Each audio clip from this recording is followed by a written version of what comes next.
Nowadays చాలా మంది వయసుతో సంబంధం లేకుండా డాండ్రఫ్ తోటి చాలా బాధపడుతున్నారు. ఎప్పుడైతే సివియర్ స్ట్రెస్లో ఉన్న మన బాడీ ఇన్ఫెక్షన్ ఉన్న విపరీతమైన ఎండలో తిరిగిన హెల్మెట్ పెట్టుకోవడం వల్ల కూడా డాండ్రఫ్ వస్తుంది. ప్రతి హెల్మెట్ వల్ల డాండ్రఫ్ వస్తుందా రాదు. ఇప్పుడు ఒక వ్యక్తి హెల్మెట్ వాడుతున్నాడు, ఆ తడి క్లాత్ మీద ఫంగస్ ఫామ్ అవుతుంది. 20 ఏళ్ల క్రితం కుంకుడుకాయలు పెట్టుకుని చక్కగా తలంటి పోసుకున్నాడు. ఇప్పుడంతా షాంపూలే. మీ వరకు ఈ పాయింట్ గురించి మీకేమనిపిస్తుంది? మనం చేస్తున్న స్కాల్ప్కి ఇన్సల్ట్ ఏదైతే చేస్తున్నామో, అంటే డ్రైయర్తో హెయిర్ డ్రైయింగ్, హెయిర్ స్ట్రైట్నింగ్ ఇవన్నీ చేస్తున్నప్పుడు ఏమవుతుందంటే బాడీలో లైఫ్లెస్ ఆర్గాన్స్ ఏంటి అంటే ఒకటి హెయిర్, రెండోది నెయిల్. సో డ్రైయర్ వాడడం వల్ల హెయిర్కి చాలా లాస్ అని ఎంతమంది చెప్పినా వాళ్ళు అది నమ్మట్లేదు. సో మీరు చెప్పండి, డ్రైయర్ ఎంతవరకు సేఫ్ ఫర్ హెయిర్ అంటే ఏం చెప్పండి? డ్రైయర్ ఒక 15 సెంటీమీటర్ దూరం, బట్ అదర్వైజ్ ఫ్రీక్వెంట్గా డ్రైయింగ్ చేస్తున్నాము అంటే ఇప్పుడు ఈ మధ్యకాలంలో టూ స్ట్రైట్నింగ్, ఈ రెండింటి వల్ల కూడా హెయిర్కి ఏదైనా డ్యామేజ్ ఉండే అవకాశం ఉంది. చాలా డ్యామేజ్.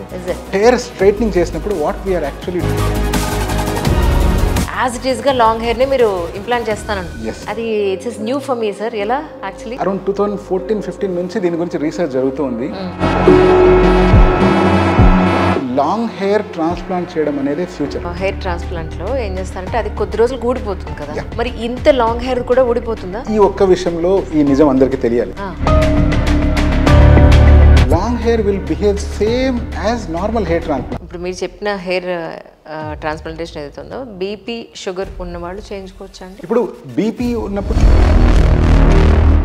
ప్రత్యేకించి జాగ్రత్తలు తీసుకోవాలి. అటువంటి వాళ్ళని నేను సర్జరీనే చేయను. డిఫరెంట్ హెయిర్ కలర్స్, నిజానికి ఆ హెయిర్ కలర్స్ అనేవి ఎలాంటి డ్యామేజ్ చేసే అవకాశం ఉంది? అంటే ఎటువంటి డై అయినా కానీ ఇప్పుడు 20 ఏళ్ల క్రితం ఉన్న అంత హెల్త్ ఇప్పుడు లేదేమో అనిపిస్తుందా సార్? ఎందుకంటే బాల్డ్ హెడ్ చాలా ఎక్కువైపోలా, దానికి రీజన్ ఏమై ఉంటుంది సార్? ఒకటి ఏంటంటే అవేర్నెస్ పెరిగిందండి. అందుకే మీరు ఆన్ స్క్రీన్ మీద వాళ్ళకి, మీడియా వాళ్ళకి, ఫిల్మ్ ఇండస్ట్రీ వాళ్ళకి ఎందుకు చేయరు? కరెక్ట్ అడిగారు. స్క్రీన్లో కనిపించే వాళ్ళకి కానీ, మీడియా వాళ్ళకి కానీ ఇప్పుడు మాకు చేయరైతే అది అవసరం. ఒక successful surgery, hair transplant surgery జరగాలి అంటే ఇందాక మీరు అన్నారు హెయిర్ కూడా ఫుడ్ అవసరం ఉంటుంది, మంచి nutrition and your life style also important for the hair growth అని. సో మీ ఉద్దేశ ప్రకారం హెయిర్ గ్రోత్కి ఉపయోగపడే ఫుడ్ నిజంగా ఉందండి? ఉంది, బట్ అన్నిటికంటే ఇంపార్టెంట్ ఇప్పుడు కొత్తగా అలోపేషియా అని ఒకటి వస్తుంది, అక్కడ టోటల్గా హెయిరే మనకి రావట్లేదు. అలాంటి ప్లేస్లో మనం హెయిర్ ట్రాన్స్ప్లాంట్ చేసే అవకాశం ఉంటుంది. బాల్డ్నెస్ అనేటువంటిది క్రమక్రమంగా పెరుగుతూ పోతుంది. It is a continuous problem.